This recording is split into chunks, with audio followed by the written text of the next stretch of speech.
Hello and welcome to the Gearhead Lounge. Today we're going to talk about a little known car that if you know about it, you know. I'm talking about the Yenko Stinger.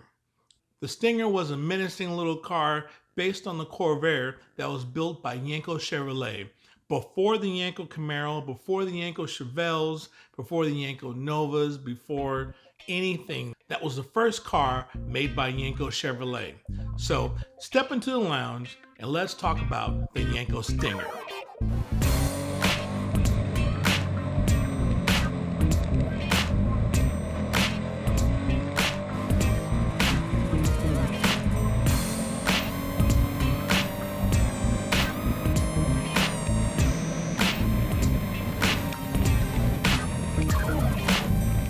If you know anything about muscle cars, you've heard of Yenko. The Yenko Camaros, Novas, and Chevrolets from the 1960s and 70s. Or maybe you like the late model cars like the Yenko Camaro, the Yenko Corvette, and the Yenko truck line. But one of the lesser known Yenko vehicles is the Yenko Stinger. Never heard of it? There are probably a few reasons. One reason is that it's one of the first custom vehicles ever produced by Yenko Chevrolet. And another reason is that it was produced using a vehicle that most muscle car enthusiasts may not have considered, the Chevrolet Corvair. Corvair, a most unusual car for people who enjoy the unusual. Corvair for 1966, waiting for you at the usual place, your Chevrolet dealers. Before we dive into this very unique vehicle, let's talk about the visionary behind the Stinger, Mr. Don Yenko. Don Yenko's father, Frank Yenko, opened up his first car dealership in Bentleyville, Pennsylvania in 1934. He later opened up a second dealership in nearby Canonsburg, about 14 miles away, the dealership Don would inherit. He didn't go into the car selling business right away, though. He took a few slight detours to the United States Air Force first, and then to Penn State, where he obtained his degree in business administration, and finally taking over the Canonsburg dealership in 1957 at the age of 30. Don Yenko's Chevrolet dealership specialized in performance parts as well as racing. Yenko Chevrolet not only became the hub for Chevy performance parts, but they would also install the components and tune your car as well. Yenko's performance obsession allowed him to fulfill his need for speed by allowing him to sponsor himself racing Corvettes, something he did quite well as he was a four-time SCCA National Driving Champion. Don had been racing Corvettes since 1957, and over the years, the Corvettes became larger and heavier, and by the mid-60s began to struggle against the likes of the Shelby Cobra and GT350. Although Carroll Shelby was a great friend, he didn't like losing to his cars, as he was once quoted saying that he was tired of looking at the rear bumper of Mark Donahue's Mustang. That's when Don Yenko decided to build a car of his own. But instead of directly competing with the Cobras and Mustangs, Yenko decided to carve his own path by using the second generation Chevy Corvair. Let's take a deeper look. As the predecessor to the Camaro, the Corvair was off the beaten path as far as American cars go. In 1966, the Corvair was offered in several styles and trim levels.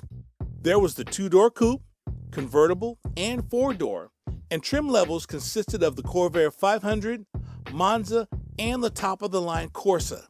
Powered by an air-cooled, aluminum, flat six-cylinder engine mounted in the rear, its low and wide design gave the car tons of potential in the handling department and could potentially be pretty menacing on the road courses.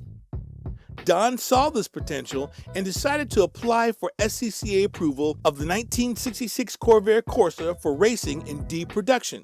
He finally received approval in late 1965, but had to have at least 100 cars built for homologation purposes by January 1st, 1966, which gave him roughly 30 days to reach his goal. So, 100 Corvair Corsas were ordered from Chevrolet, utilizing Chevrolet's Central Office Production Order Program, otherwise known as COPO, and in a Herculean effort, they were all converted to Yenko Stingers in less than a month. Now, the second generation Corvair was far from being race ready.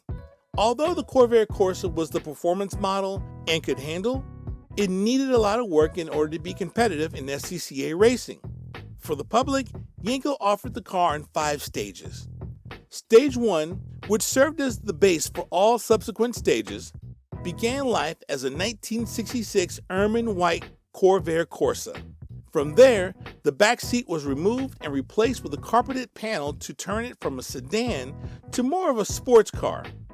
In addition to the rear seat removal, the rear side window opening was cleaned up with fiberglass sail panels to give it more of a coupe look.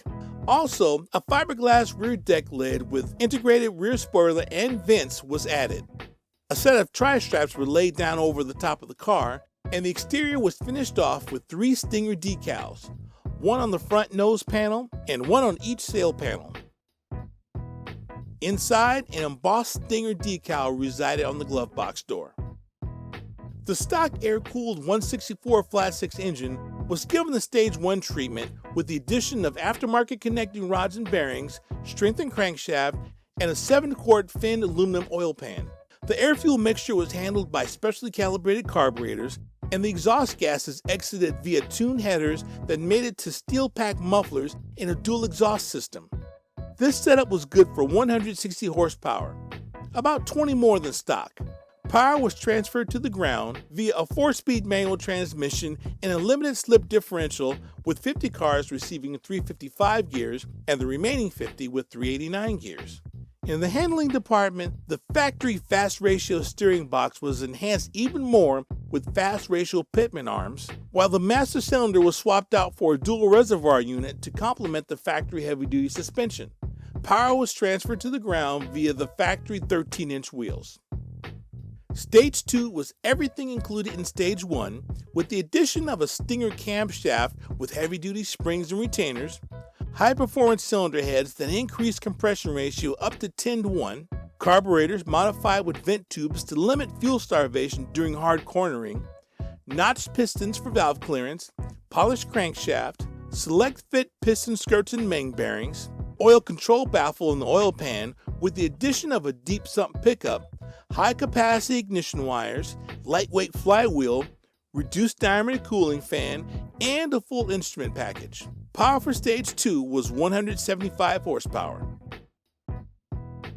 For those who wanted even more, there was Stage 3 at 210 horsepower. This stage was everything one needed to compete in SCCA D production.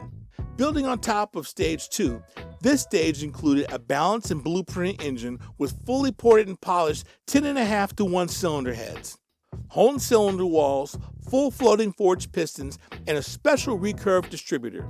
Other race mods included a baffled oil pan, heavy-duty oil cooler, and even lighter flywheel and tuned velocity stacks for the carburetors. There are so many other pieces that went into Stage 3, in addition to an optional competition parts list. Items that included a Yenko roll bar, electric fuel pump, metallic brakes, and wider 13x7 reinforced wheels. But it gets even crazier with the 230 horsepower Stage 4 setup. This stage was illegal for D production racing. It was geared more towards high-speed touring and rallying. Imagine all of the components and mods that went into Stage 3, but instead of the stock 164 cubic inch block, you received a 176 cubic inch engine. Stage 5 was the top of the heap at 250 horsepower thanks to port fuel injection. On the track, the Stingers didn't disappoint, competing in SCCA D production. They performed well enough in 1966 to win the division championship, but 5th in the Nationals.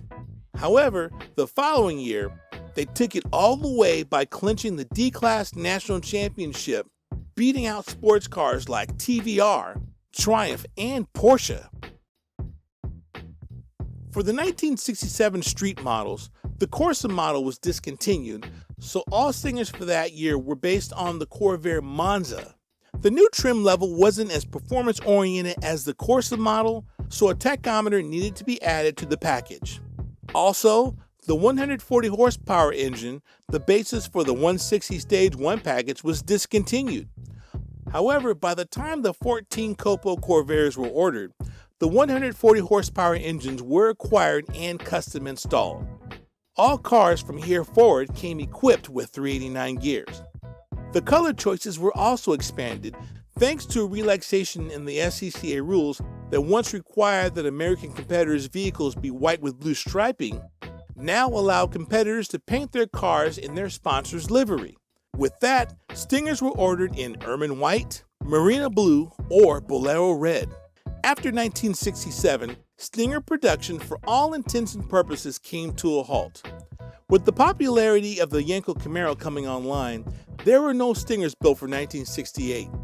But in 1969, Goodyear was doing some tire testing for the Ford Motor Company, ironically enough, and needed a car for which to test their 13-inch tires. Ford at the time hadn't produced a car with 13-inch wheels in a while, and Goodyear had to look elsewhere for a proper test vehicle. Enter Yenko Chevrolet. Goodyear struck up a deal and was able to order one Stage 4 Stinger complete with 13x7 wheels. Although this one-of-one Stinger was a Stage 4 track car, Goodyear wanted to test their tires under load, like a regular street car, so this Stinger wasn't stripped to the bone for competition. Along with a specially built 240 horsepower, 174 cubic inch Boxer 6 engine, Goodyear Stinger featured a Yenko roll bar, an auxiliary 24-gallon Corvette fuel tank, heavy-duty valve guides, an extra heavy-duty clutch, a heavy-duty front-mounted oil cooler with specially armored oil lines ran to the back of the car to feed the engine, and a 3:27 final drive ratio. By this time, the folks at Yenko were focusing all their efforts on the Camaro program. People preferred a 427 under the hood rather than a flat 6 out back. Also, the Corvair was being ultimately replaced by the Camaro.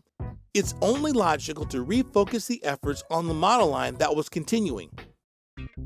Despite the move to pony cars and muscle cars, the Yenko organization left a lasting impression with the Corvair community that is going strong until this day.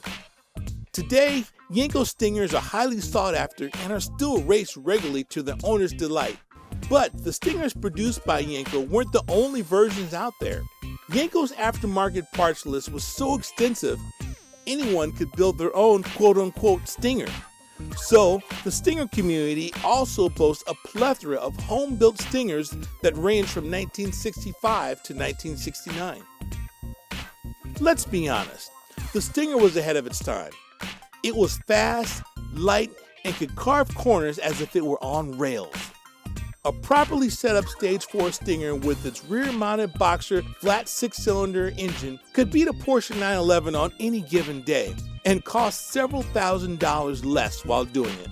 So remember, Yenko Camaros, Novas, and Chevelles are cool, but it was the Yenko Stinger that started it all.